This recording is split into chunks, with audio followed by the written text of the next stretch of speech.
あ、おっぱいね。ランランランランランラン。ママもおもらししないぞ。アニメビジョンをご覧の皆さん、こんにちは、正真由美です。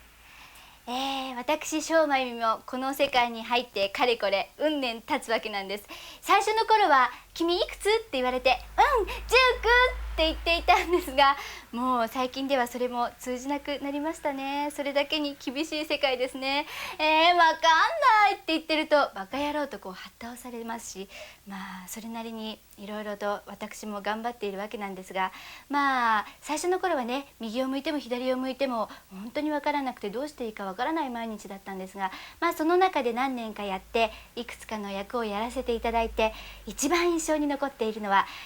ぱりなんといっても戦え戦ワンの渚ですね。あの役はまあ苦労したといえば苦労したわけなんです。アフレコの時もとにかく台本を見てもキャーわー戦ワン、もう絶叫絶叫また絶叫なんで、とにかくスタジオから出てくるとはーって感じでもうやつれているわけなんですよね。そしてもう今はこんなになっておすまししていますが、マイクの前に立つとね、もうわーっともうすごい顔して、とても皆さんには見せられないような顔なんでちょっと恥ずかしいんですけれども、まあその戦ワンを何本か撮りまして、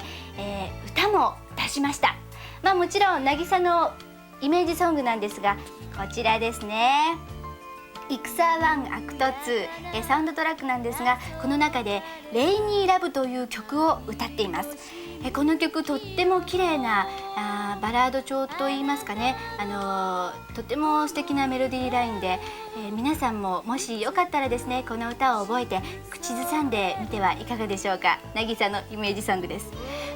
歌と言いますと私とっても歌は好きなんです。カラオケ行ってよくこれもんで歌いますからとっても乗っちゃうんですが、この前、今年の武道館のアニメグランプリで私正真由美も参加させていただきました。その中で歌ったのがなんとベルサイユのバラです。もうね、この歌とってもいい歌なんですが、私が歌ったイメージを壊すんではないかととっても心配しておりました。初めての体験で歌手も憧れる武道館、あそこでね、歌ったわけなんですが、皆さんとっても華やかでね、こうやってわーって歌ってるから、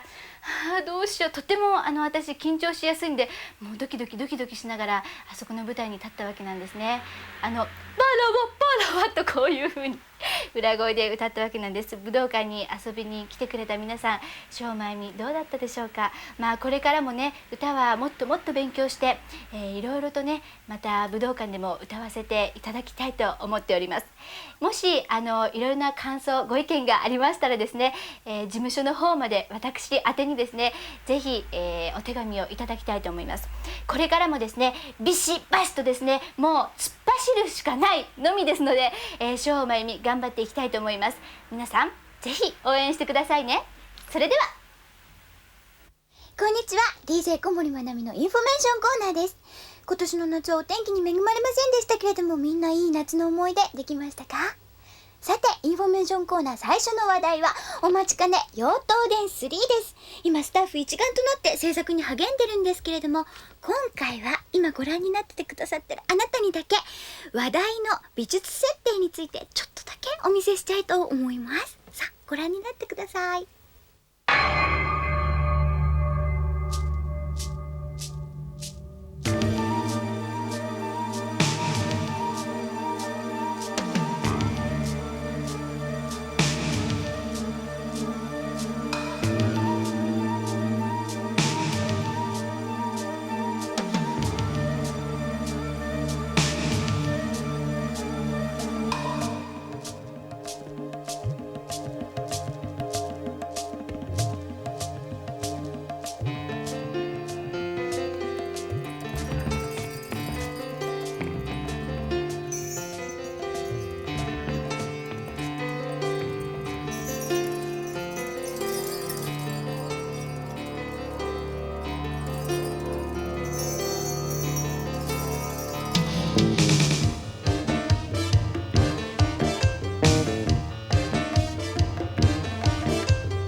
リアルで綺麗でしたね。いかがでしたか？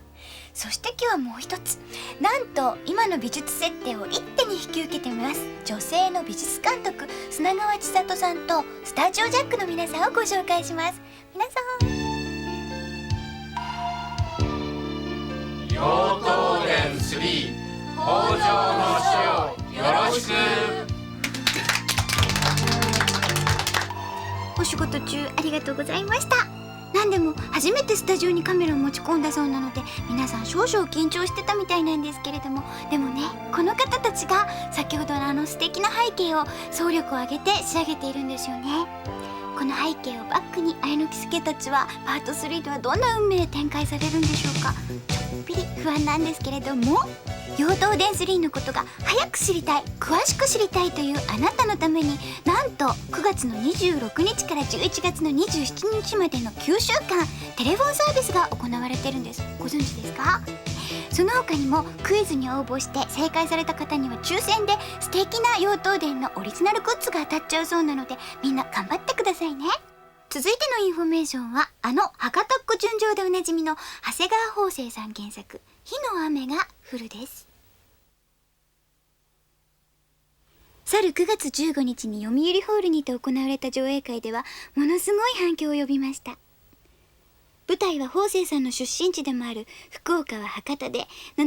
年来行われてきた博多祇園山笠が戦争で途絶えた体験を重ねて、改めて平和の尊さを訴えるために長編アニメーション映画として作られたものです。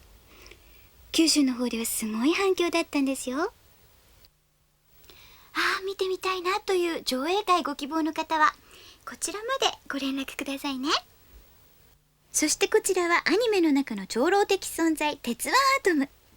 空を越えて僕らのアトムが帰ってくるとサブタイトルを掲げて、この10月の1日2日に築地の朝日ホールでアトム文化フォーラムという上映会並びにトークショーが行われました。我が国初のテレビアニメーションとしてブラウン管に登場したのは昭和38年1月1日でした。全国の子供はもちろん大人たちまで感動の渦に巻き込んだんです。あれから25年、アニメはとても盛んになり文化として広がり、愛、平和、正義を考えようと鉄腕アトムに熱い思いを寄せる多彩な講師陣がアトムをめぐる文化論を展開しています。以上、マミのインフォメーションコーナーでした。